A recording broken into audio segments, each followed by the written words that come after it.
Hey everyone, welcome to Smashing Heads Podcast. This is going to be episode 46.5. It's our interview with Frank Sweeney, and he's a guy that we've wanted to have on for a long time, and it finally worked out.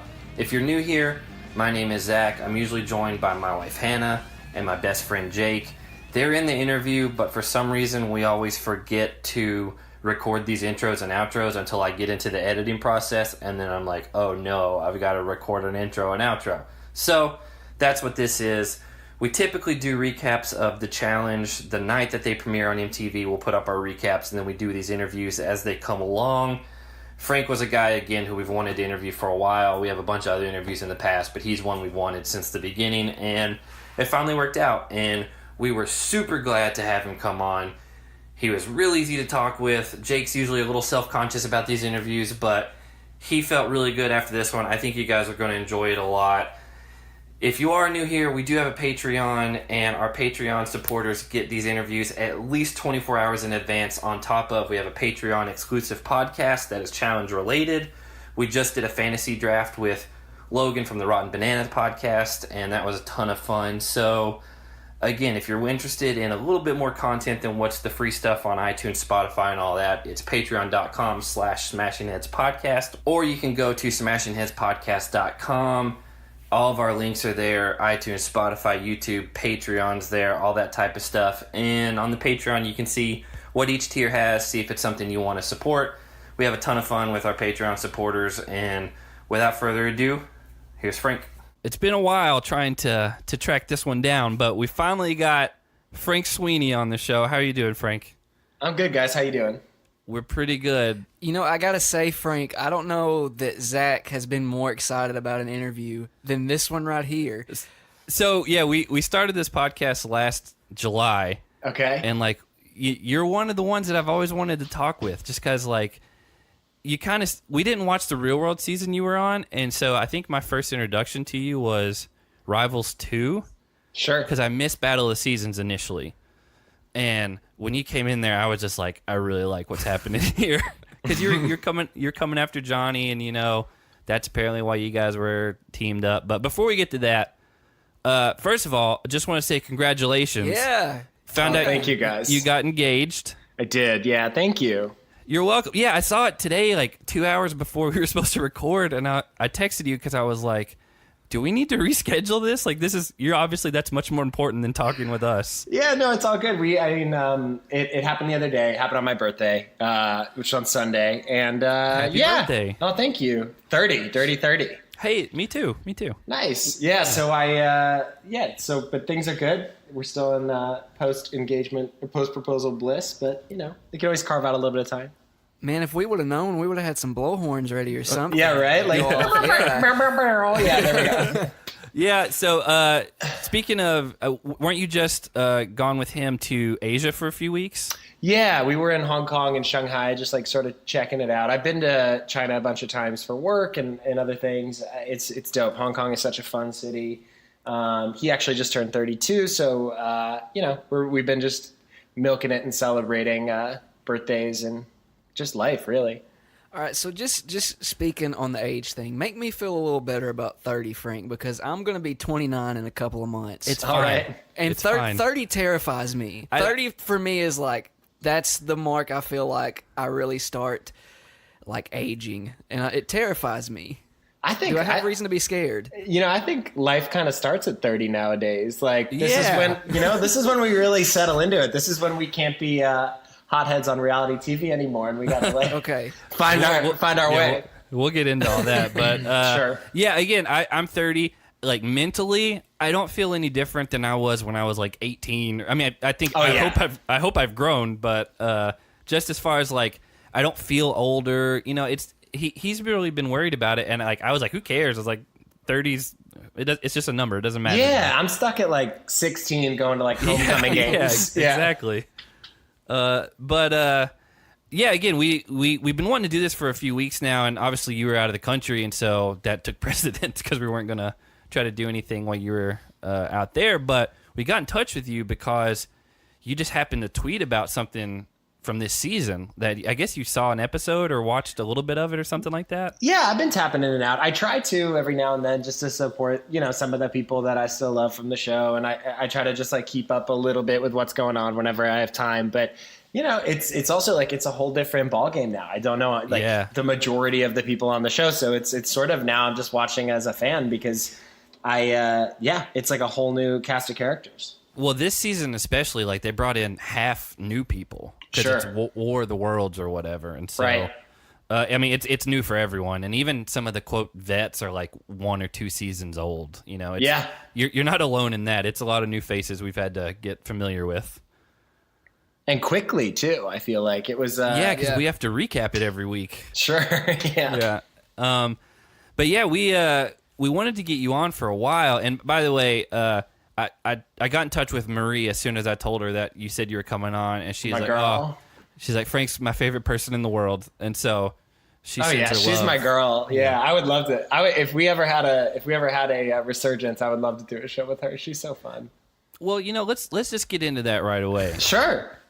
Would you come back, and have you been called? How's that working out? Yeah, I mean, I've always been called.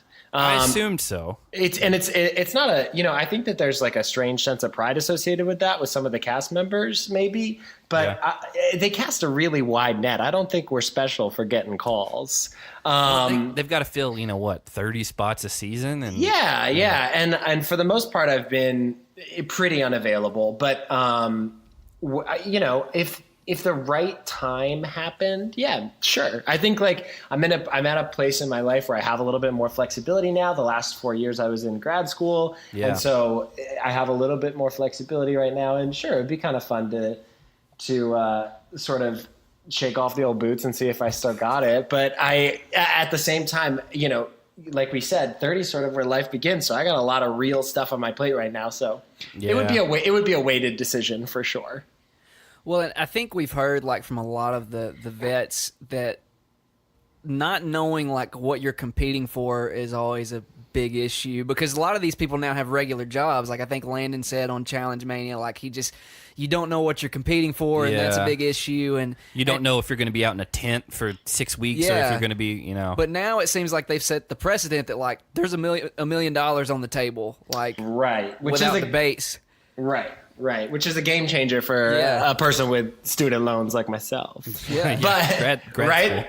But I mean, it's definitely exciting. The idea is very exciting, but in practice, I mean, you sort of see everything with rose-colored glasses, but it's tough, man. Like I don't know if I'm a 30-year-old who's ready to be in bunk beds again. I don't know if I'm ready to like share a bathroom or like I've gotten used to sort of the comforts and a way of living. I also I don't know if I'm ready to throw a glass of wine in anybody's face. I haven't done that in like 5 years. Are you in LA now? I am. Yeah. I've been in LA ever since the show aired. So I've been in LA about 9 years now. So where were you from initially? I'm from upstate New York, very rural. Okay. Yeah. Like around Syracuse area. I've never been that far up. I've been to obviously like New York City, Manhattan and all that area, Brooklyn and Long Island even, but never anything northern, further than that. Yeah, we're super far up. Yeah. Yeah. Obviously, LA is a lot different than we're in rural West Tennessee, so between like Nashville and Memphis, and so it's a lot different there than what it is here. Yeah, I mean, LA is great. I live in downtown. I love it. It's definitely a really special community in LA. It's become a place that it's the first place as an adult that I chose to live. Yeah. So it holds a really special place in my heart, and I love it. It'd be very hard to move from here. So, if you don't mind, like, do you have like a backstory as far as like how you got cast? Obviously, you didn't get cast straight into the challenge. You were on the Real World first. Like, how was that process? Because we've talked to a lot of people that were on the Real World, and everyone's story is completely different.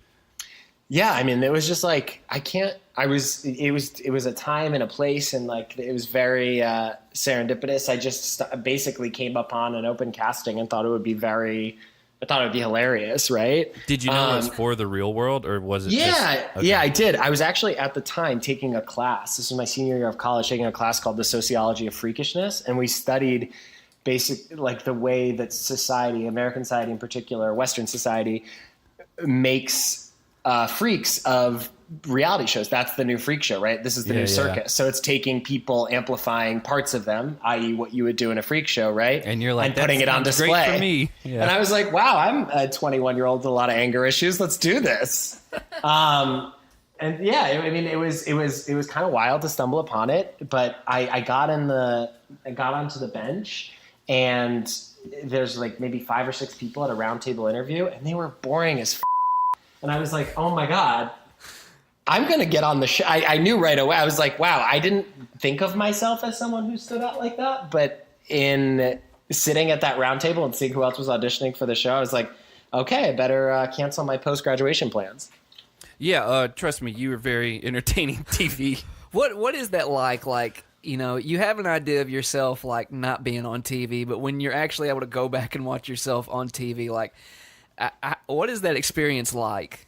So, you know, I actually, for the first time in years, watched like an episode of The Real World, and it's like a relic of its time, because it was in 2011, and even like the dynamics between the people that I lived with are so foreign to 2019, to where we've come as a society, and like how we speak to each other, like what the social issues are. It's wild. So it feels sort of foreign in a way, because it doesn't feel like something that holds place right now. Yeah, it's pretty strange. I was in college probably the exact same time you were, from like 2007 to 2011. Yeah. And so I had kind of stopped watching the challenge. We'd started maybe when we were like 15 or so, but I kind of stopped watching around that time. And so I missed out on your season, Marie's season, all that type of stuff. And then we kind of caught back up later. And I think Marie said, you know, she went straight from her season, Cancun, straight into Battle of the Seasons. Yeah, they came right from their show, yeah. Yeah, and so she didn't even get a chance to like look back at herself and kind of evaluate how she comes across. Which like, uh-oh, right? Yeah. It's got to be surreal, man, because, you know, in your mind things play out one way, and then you see like a very edited, condensed version of every situation, and you're like, you know, that's not how I remember things. I mean, it's got to take a little bit of a toll on you at some point. Yeah, I mean, the thing is, too, that, like, all of that goes away with time, right? Like, the person that I am today is a radical departure from the person that I was then, but it's not, it doesn't go unshaped by what I've been through, or seeing myself on television, or going through that experience. And in a way, you get this really unique opportunity to hold yourself under a microscopic lens, whether there be editing or not, whether sound bites are pasted together. Yeah. You know, it sort of doesn't matter, because the way that you're perceived is the way is like how you carry yourself in the world. Like, we might think of ourselves one way, but it doesn't really matter if someone else perceives you a different way. So if that's the majority of my character, that was who I was at that time, it gave me an opportunity to say, hey, I can change some of these things. I can be perceived in a better way, because that's not all of me, right? And it's sort of a really dope blessing in a way. So, what were you majoring in grad school? Like, what is your field of studying? Because you're very introspective, and you said you did sociology classes and things like that. Like, what are you in school for right now? I was in school for molecular biology, biochemistry. I was working in a wet lab, and then I just recently graduated last year from a doctorate in physical therapy from USC.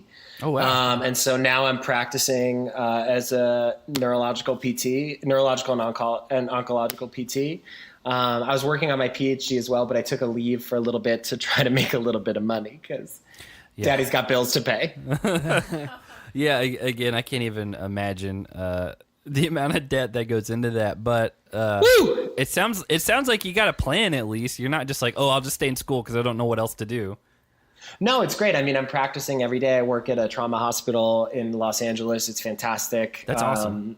Yeah, work is great. I chose this field because I spend a ton of time with my patients. I have really flexible hours. There's not like life or death scenarios on the line here, but I'm still a healthcare provider who offers a really important service. And like I've always sort of subscribed to the mantra that like our bodies are really ultimately our healers, and any non-pharmacological intervention that I can look into or offer is the route that I would like ultimately like to take. Yeah. And so, yeah, it's just such a great fit, and I love it. It's great work. Yeah, again, it's interesting seeing a lot of people that come out of these shows. And I'm not trying to say anything disparaging about anyone else, but a lot of them, they're like, oh, well, I'll just be a bartender when I'm not on a show or whatever. And like, it's really nice to see people who are like, oh, I'm gonna, set some goals for myself, and I've got some things that I want to accomplish. I'm really happy that you found your thing that you want to do for the rest of your life, or at least thank you. use your life to do. So it's really inspiring to see, or at least hear how happy you are with what you're doing, and that you worked as hard as you did to get there, because, oh my gosh, a doctorate, like, I can't even wrap my head around how much work you had to put in to get that far. Are you the only Challenge alumni with a doctorate right now? I don't know the answer to that. I'm not sure, but here, the thing is like, the reason why I even feel like if the timing were right, I could go back, is because this is something, the Challenge isn't a lifestyle. It can't be, because if it is, you kill yourself, you eat yourself alive, right? But if you keep it as something that's fun, that you can tap into, that you can like really throw yourself into in situ, but then take yourself out and have life on the outside, I think like that would be incredible, right? Like, that's balance. What it has to be. You gotta have balance. It's all about balance. Yeah. And I think you see that in the cast members who do the show like every single season. Oh, yeah. I mean, like, I as a quiet observer and nothing more, these people are losing their damn minds, and they're good people. Yeah. Trust me, we've had to talk about some of that. Yeah, it's funny you say that, because for some people the Challenge actually has become not just a lifestyle, but their life. It's where they find all they do. It's what they do. Yeah. It's where they find their income coming from, and they'll do whatever when they're not there and everything. And you really see like such a difference in the way these people operate and function and respond to things as compared to people, whether it's you or Wes, who we interviewed not too long ago, who have took like 5 seasons off. Yeah, who like actually made a life for themselves that is completely separate from the Challenge. And Wes even talked about, and maybe you can speak on this a little bit, like about how like people who become solely dependent on reality television, it really causes them to really almost kind of deteriorate mentally, because it is such a strain on your mind, like everything you have to deal with, 100%, all the drama you have to go through and all that. And you can really see that when you see the ones that are on there every season. Yeah, it has to take a toll, because even like when all of your relationships and all of your romance, like all of it is tied into a filmed thing, like it's got to wear on you after a while. And living in bunk beds for 10 years, that's it's like it's all about like perspective. Like, where do you get it from if your perspective is so narrow, right? Yeah. I mean, like that's it. Like, you just can't separate yourself from what's real and what's fake anymore. And some of it's really fake. And listen, I'm still very opinionated. I still get in trouble for my mouth sometimes. And I wouldn't want it any other way. It's not something that I think I'll ever shake. But I can't back up those opinions without a little bit of broader perspective, right? And so I just like, to me, when you're so inundated with this one thing, nothing that you say to me is worthwhile. When I hang out with people sometimes outside of the show and it's not one-on-one, watching the way they interact, I'm like, who the is this? Like, I don't even recognize you. Like, why are you guys fighting? What are you fighting about? It's why I just like, it blows my mind. And that's coming from someone who is not afraid of engaging in like inflammatory language. Like, I just don't get it. I think the only person we've really seen create like a good living and still like kind of immerse himself in the reality TV side of things is Johnny Bananas. Like, but he's kind of become a personality.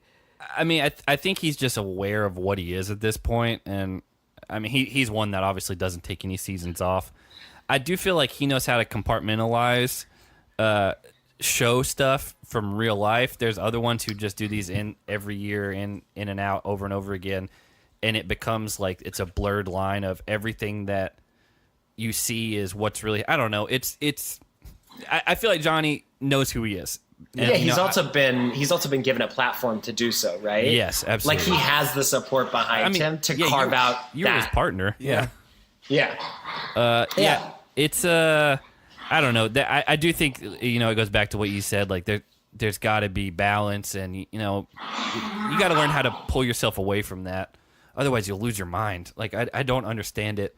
Like you've kind of been removed for a little while, but like the amount of stuff that gets thrown at people on the show on social media, like negatively, like the stuff that gets like said, it blows my mind because we were not a big part of like the challenge Twitter or anything like that. And it can be so toxic. And like, obviously that's going to take a toll on you, even if it's not legitimate criticisms. Like, you see something crazy said to you like 40 times a day. Like that's gotta wear in you a little bit. It's also intoxicating for those participating, right? Like you can't, I totally understand and empathize with the people who are in it because I was in it. I get it. And it takes a minute to remove yourself from that because you derive your self-worth from camera time, from mentions, from people talking about you, whether it be positive or negative, from other challenge cast members talking about you, from if you get called or not for every season. It's like, that becomes your self-worth. That's where you get it from. That's where you get your confidence boost. And that's the part that's like a little tricky, right? Yeah. If you go in and you're confident, and this is why, again, not to keep going back to this, but this is why I would feel more comfortable to do a show again, is because like, I know what I got. I know what I can bring to the table. I know who I am. I know who I am when I step in and when I step out. And I think ultimately that makes you a better competitor. I think if some of these people like pumped the brakes a bit and took a minute to breathe, I mean, most of these people are like legit athletes. I'd say that 70% of them are, if not book smart, very emotionally intelligent, like in tune with with social interaction and how to speak to one another. And, it's like you're bringing a lot to the table. Give yourself that opportunity to do so. I mean, we've definitely had some dummies on the show. I'm not going to call any names, but I agree. Like 100%. Here's the thing. There's no in between. We don't have we don't have like middle America casted on the show. It's like either you're pretty intelligent, you get what's going on, you understand how to manipulate situations, or you are the one being manipulated. Yeah. That's it. There's 100%. No in between. Yeah, I mean, going back to what you said, the number one question we got asked, because I always like to get some perspective from our Patreon supporters and then also from, Reddit or Twitter or whatever, just like, hey, Frank's coming on the show. Do you guys have any questions? The number one question was, what do we have to do to get you back for a full season? Not a mercenary role, but a full season. I mean, you've kind of spoke to that a little bit. How was the mercenary thing? Like, did they just call you and say, hey? It was wild. Okay, it was literally, it was a 3-day weekend where I flew to Spain, got off the plane. Yeah. I was like 10 hours later, I was like under these lights and being mic'd again. I like couldn't even breathe. I was like, Jesus, where am I? It was like a dream, right? Yeah. And then it wasn't what it looked like. I mean, we went like for like 5 to 6 rounds. I had no idea what I was doing. I didn't know who I was like. It was wild. It was like a snap of a finger, and then I was back in LA. It was wild. Yeah, I was wondering if they just flew you in for basically for that elimination, or if you were just like in like a holding tank for 2 weeks or whatever. No, I was there for 3 days, not even 3 days. Like I think with the flights included to Europe from LA, 3 days total. Yeah, that's kind of wild. Because jet lag. Yeah, it was wild. Yeah, I mean, but I think it was like Columbus Day weekend, so I had the day off of work, and I was like, sure, why not? That was my birthday, probably. Yeah. Oh, okay. I think people have that question, so often because you left free agents because of it was viral, like an upper respiratory infection or something. I had pneumonia. Yeah. Yeah, that's pretty serious. And so like it was gnarly. You come off these 2 previous seasons in Battle of the Seasons and Rivals 2 where you win one and you make a final on another. So like you had already built this reputation. And then to quote our buddy Alan Aguirre, right? Yeah. He wrote this article about how going into Dirty 30 a few seasons ago, you were one of the more like interesting prospects that would have come back based off your track record as a competitor. Yeah. And then of course, we didn't have you, but it's because like you left that, like our appetite had been whetted, right? Like you had performed so strongly, and then It was something out of your control. yeah, and then it is a bummer. It is a bummer that you haven't been back since. Oh yeah, I'm real bummed about it. Yeah, I mean, again, you kind of disappear off social media. You're kind of in and out. Obviously, you have a lot of other stuff going on, but people, I think you're a little polarizing to some people. But Oh yeah. I loved it, and I'm not going to necessarily say I agree with everything he did, but it's good TV. Oh, I did some really f***ed up, but it is what it is. Well, basically, what we're trying to say is, Frank, we miss seeing your face on our televisions. Oh, thank you guys. Well, we'll talk to production. We'll see if we can make something happen. I would love like a solid check cut for me to show up, and then I'm for sure there. Yeah, I mean, I don't think we can talk to production. No, we can leave the charge. we can try. Yeah, we can start a revolution. I mean, we've done it before. The thing is that it really is all about timing. Like for for the upcoming seasons that they have, of course, I've gotten called. But the other thing is like, if I have to be honest with myself, do I fit the character arcs anymore? I don't know anybody. It doesn't matter. I don't know anyone. And so I don't take offense to not being casted, because I'm not really part of the storylines that are now pervasive across real life. They're just ongoing. So it's like, what do I got to do? Like get on Instagram and call, I don't know, Kayla. I don't know. Like what? That's not what I'm going to do. So it's, that is a strategy of some people. Yeah, it is. It definitely is. Which of those 3 seasons, because they were all so different, Battle of the Seasons, Rivals 2, and Free Agents, like all great seasons. All to me. great seasons, yeah. But they were so different, the construct of them and everything. Like, which of those created one of the more lasting and memorable experiences for you? I think I was there for such a short time, but I loved the concept of Free Agents, like having different teams cast on you, a different partner, a different team, an individual challenge. Like that, the idea of that was so enticing and so fun, because I actually like really love like the idea of working with a partner, working with a team, because that dynamic is so unique, and so having to switch it up all the time is like really challenging, but also really exciting. And then having an opportunity to compete by yourself and sort of like put your money where your mouth is also enticing for somebody who's as wildly competitive as I am. So it's I really liked that. I was sad that I didn't get to stick around a little bit longer, because I think that would have been a great one. I'm glad you brought up the partnership thing. So I know you said a little while ago you would love to be partners with Murray. But I did not say that. I said I would like to film a show with Murray. Okay. So you would like to be on the same season as Murray. If you got your choice of anyone to be partners with, say you were going to be on the next season, and it was any kind of partnership you wanted, who would you want to be stuck with? Let's do a male and a female 100%. answer. Yeah, one of each. Oh, you just made it harder. Okay. Well, female, 100% Emily Schramm. And that's because I think she's one of my best friends. She's wonderful. Oh, really? I love being around her. I love hanging out with her. We don't get to see each other as often as we like, because she's in Denver and I'm in LA. But the amount of love that I have for that girl is like unparalleled. And it's not even just speaking from a strictly competitive standpoint, because we are completely opposite competitors. Like I'm very much like go, go, go, go, go. And she's like, let me breathe. I need my space. Yeah. So we're very different, but I just like, I love her, and I would love to put our relationship through that dynamic. I think it would actually withstand. And for a guy, I don't know, sort of along the same lines, I think it'd be really fun to do a show with Jordan, because we never have gotten to do a show together where we were buddies. And he's in LA with me, right? And I see him very frequently. And I would I would love to see whose machismo would come out stronger, because like, honestly, even when we work out together, sometimes it's like definitely a whose dick is bigger contest.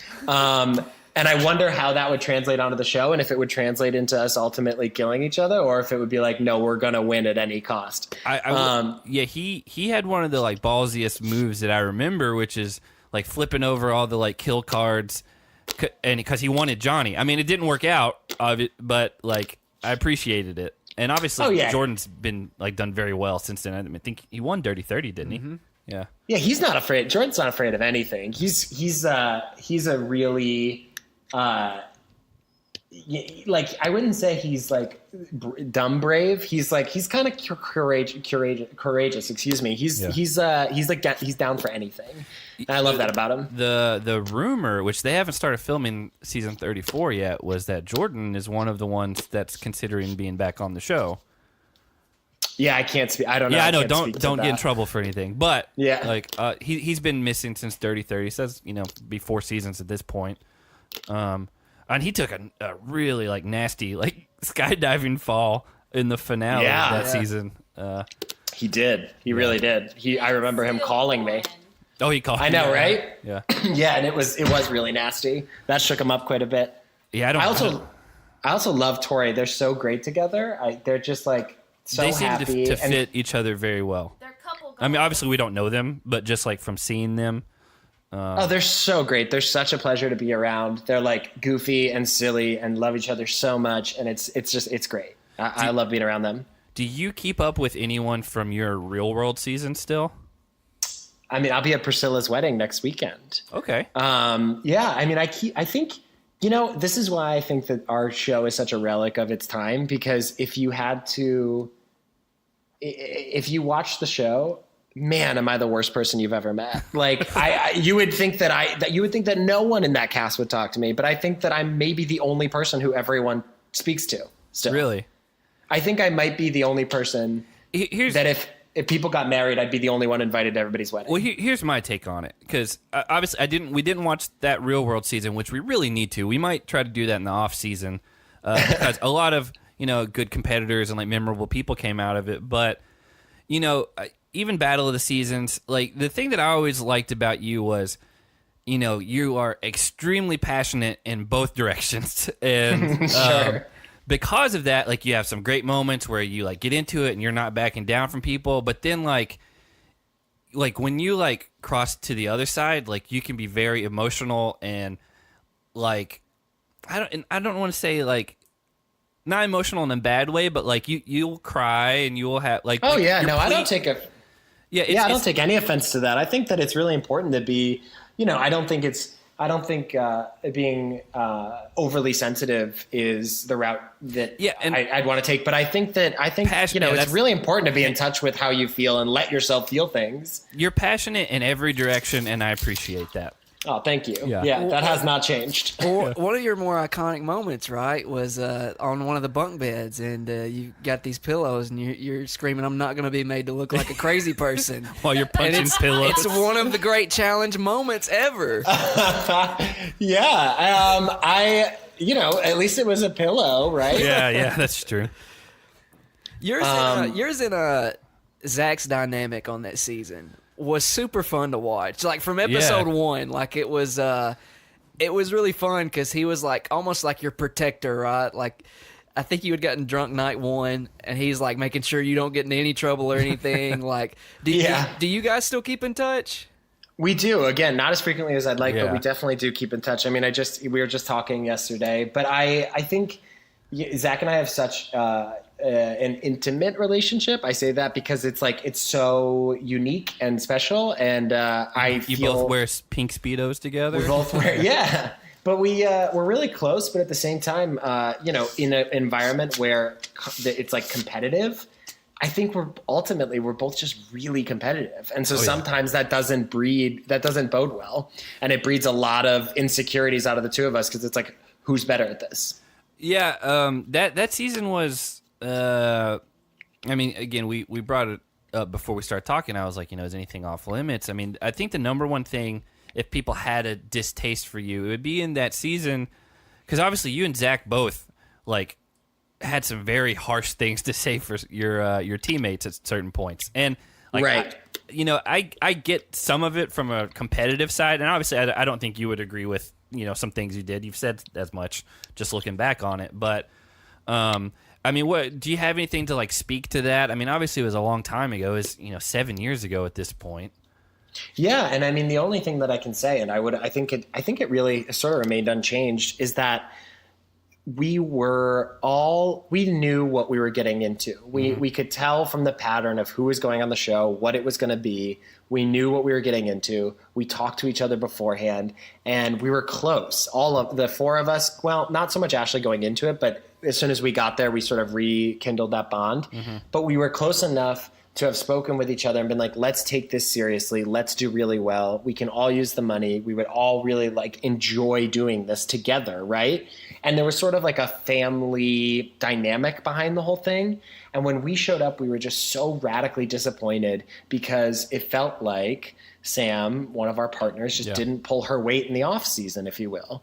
And we were just so disappointed. And I was a person then who didn't filter anything and then put that in a competitive environment where I was, really pushing myself to my limits. So you're emotionally vulnerable when you're pushing yourself in a certain way. And then to feel like someone is coming up short who you're relying on. I mean, I was enraged and it extended beyond me. I mean, Zach and I both were just so radically disappointed in her because we looked at her like our little sister and we were like, what are you doing? Why is this happening? Yeah. The results of those feelings are not ones that I can back up or say are okay, but the sentiment behind it was out of nothing more than just feeling disappointed in somebody that you loved. So it was like almost like a family dynamic. Totally. Yeah. I mean, it was called Battle of the Seasons. There were people that you shared this common identity with, right? That you created this like really untouchable bond with that you were then put under incredible stress. You were then put together under an incredible stressor and like made to see if that worked. And 3 out of 4 of us, we felt like at the time had really done everything we could to prep for that. And we had one partner who we just felt like, well, what the heck? Yeah. I mean, again, it looking back on it, just watching old seasons in general, kind of speaking to what you're talking about, the real world, some stuff from even 7-10 years ago, just the way even people talked and about certain issues and things, like it's changed so much. And Totally. Like we watched, I think The Ruins, which was 10 years ago.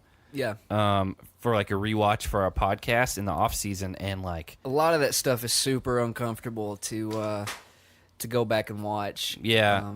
Just like the way just some of the wording that was used and just social things. And it's, it doesn't hold up like you remember when it was 10 years ago. Right. They're like sort of time capsules of where they were when they were filmed. Yeah, it's kind of strange because obviously Jake and I mean, you don't know this, but Jake and I have been watching it for a long time.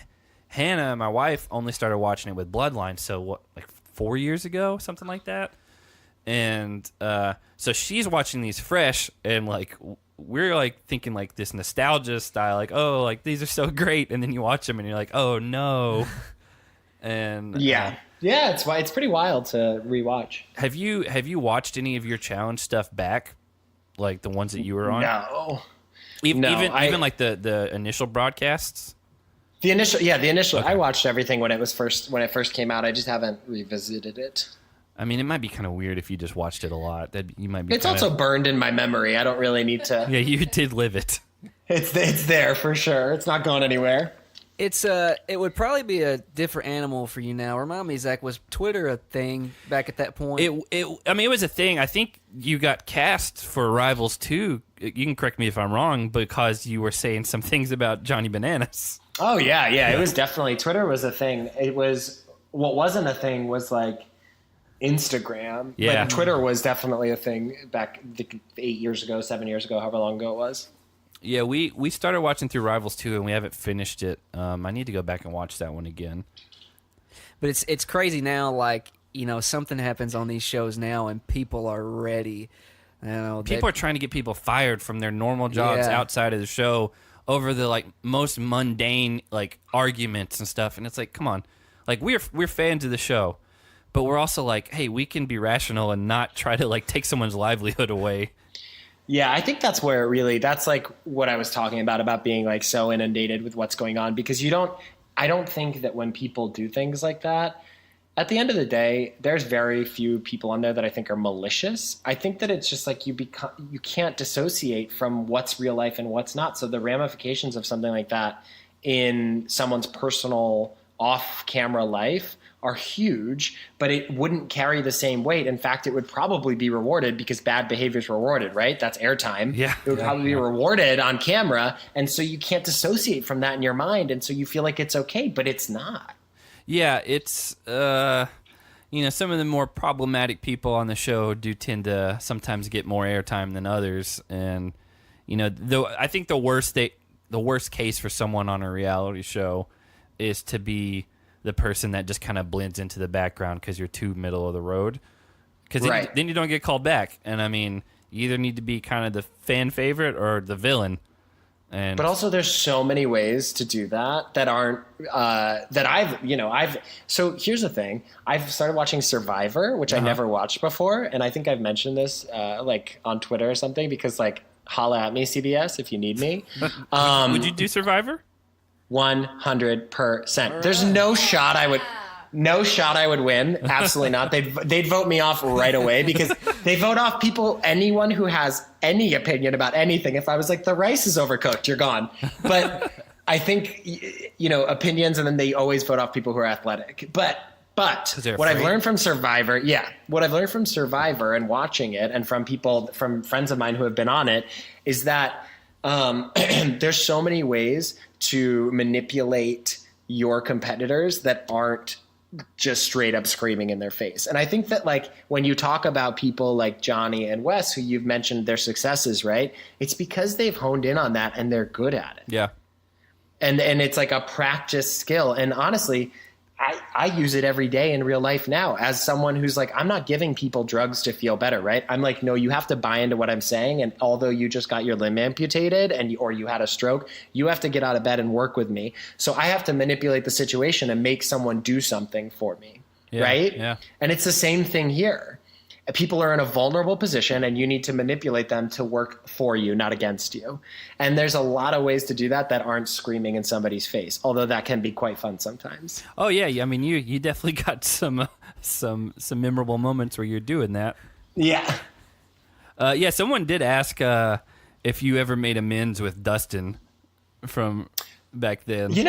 I thought we did on Free Agents. When I beat him, he left and he was like, oh, like, take care of Nani, like, like whatever. We like hugged it out. Yeah. It was like, and I was like, oh, great. And then I think this is truly ancient history, but I think like on some podcast shortly thereafter, he was like, Frank's the worst. And I was like, oh, okay.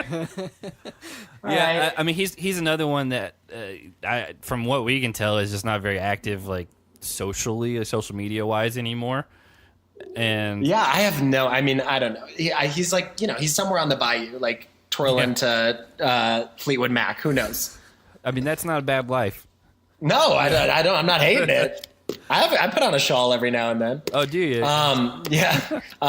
It's I just don't know. I'm not sure where he is, but it's that's what I mean. So like when you can't dissociate from what's actually happening, that felt like an attention thing. But I'm sure he's fine. I don't know.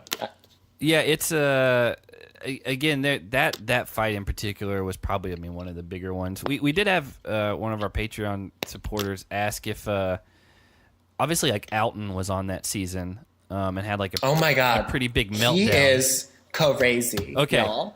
So do you think that he just like gave up and threw that challenge just to get out of there? Because he was one that I think had been removed from the show for a while. And has anyone talked about this, or am I the first one to speak on like how actually out of touch with reality this man is? Oh, I mean, you might be. I mean, here's the thing, like because we do like recaps and stuff now, like we try to avoid listening to other stuff, so we're not like groupthink, Sure. Every once in a while, I'll listen to someone who is just kind of off the grid, and it's going to be hard for us to get in touch with them, but. Yeah, I mean, no. As far as just go, take it away. No, I mean, there's nothing to say except this dude was like Looney Tunes. Like he was so weird to be around. He was just bizarre. I mean, like I just did. There was no tether. There was no anything. There was no like small inkling of reality in this man's mind. It was so weird to be around. And the fact that they could curate a character who strung together coherent sentences is like, wow, editing is so good at their job, because he was crazy. So wasn't in that season, didn't he like stay home to the point to where like no one could go out one day? Because he's like, I don't want to go anywhere. Yes, all the time. It was so weird. I mean, like, I don't know. Who knows? But I was like, it was my first challenge, right? So it's the first time I had stepped outside of the Real World house. Yeah. And I met someone who had been on the show for years. I met two of them, Trishelle and him. Trishelle is a ball of fun. She's fantastic to be around. Was she on she's Rivals like, 2 with you, or was she on Rivals 1? She was on Rivals 2 briefly because she got into a fight. Yeah, That's right. Yeah. Excuse me. But she was like, obviously she had been on the show for years, and that does something to your psyche. But she like took time, she like took a breath, got back to reality, and like came on the show. This guy just like, I think he like left civilization for a while and decided to stay there in his head. I don't know. It was real strange to watch. It's, if I remember correctly, he kind of took on the old man get off my lawn mentality and was like referring to you guys as these kids all the time. And he was like 32 at the time. I can't even. I don't know. I don't think we've seen him since, and I don't think we will. That's what Jake's I don't think afraid he of. probably doesn't have a cell phone. Jake's afraid of he's going to turn into that guy when he turns 30. Oh God. I feel it's funny. It's funny you say that because when I come home, there's always these little kids, and like I love kids, man. But there's always these kids like they dump like their Cheetos in my driveway to like What weird kids live in your I think they're feeding the dog or something. But like there are moments I come home, I've had a long day, and I think these kids, and so maybe I am. Maybe I'm that guy. We have a million kids in our neighborhood, and they run through our backyard all the time, and it has never once occurred to me to be like, I can't wait till they're out of here. I'm on the opposite end of the spectrum. I don't know what it is, but like my paternal instincts are kicking in, and now I see kids, and I'm like, well, I'd be such a good dad. Like, and I'm like, whoa, take a step back, buddy. You got to like reel it in first. See, I'm not there every yet. time I see a kid now, I'm like, yeah.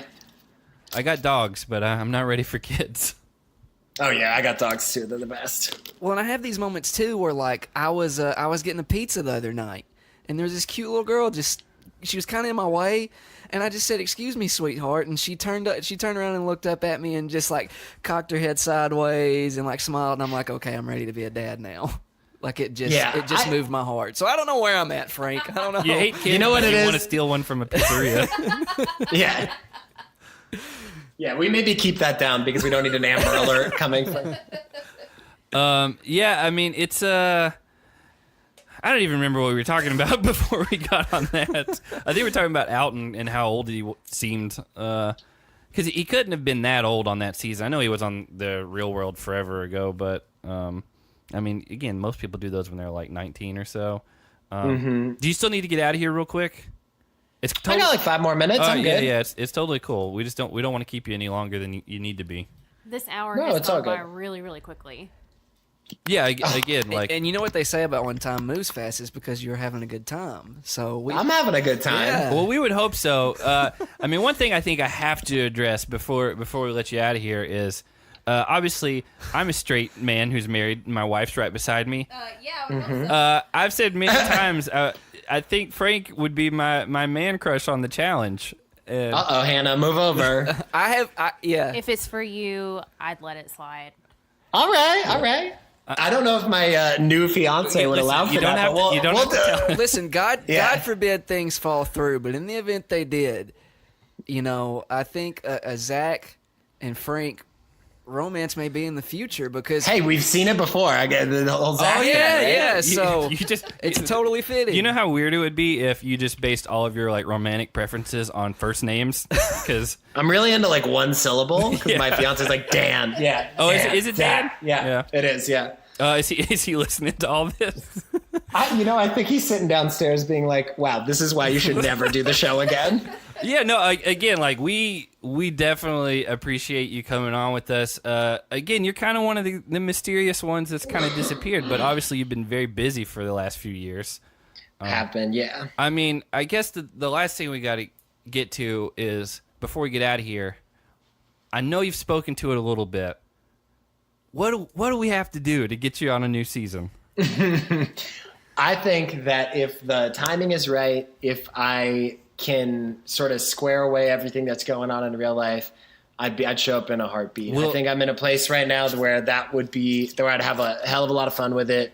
And to say that I'm into the idea of like being back on TV would be a lie, because I'm really not, if I'm honest. Yeah. But there's always the what if, there's always like the competition edge to things. And if I were to ever do a show again, I'm going in ready, because I do love to compete. I mean, I love the idea of sort of showing off what I've worked really hard for in real life, whether that be emotionally, physically, what have you. And so, yeah, I think if the timing is right and the money is right, because honey, I got a lot of student loans, then yeah, I'm there. Well, I think the last thing you have to do, if you want to live up to the standards of a Wes, is you've got to get a monster truck. So when you get into fights, Right, you can talk about the fact that not only do you have all these degrees, that you completed these doctorates and everything, but you have a monster truck. Honestly, TBD. Who knows? Maybe I'm like Hey, a gay dude driving around in a monster truck in downtown LA. Yeah. Let's do it. I mean, we're in Tennessee. It's not out of the question for Yeah. around here. So Yeah, I'm in. I drove a lot of tractors growing up. It's not out of my wheelhouse. Oh yeah, you're in rural New York. Forgot about that. Yeah. Yeah. Again, Frank, it's been awesome talking with you. The main thing people wanted to know is just when you're coming back. I think we've covered that. Do you have anything you want to plug before you get out of here? Do you want to tell people how great it is to be a physical therapist? I mean, you want to plug your hospital? I mean, it's up to you. No, I thank you guys. Yeah, plug my hospital. We don't want people showing up at the hospital.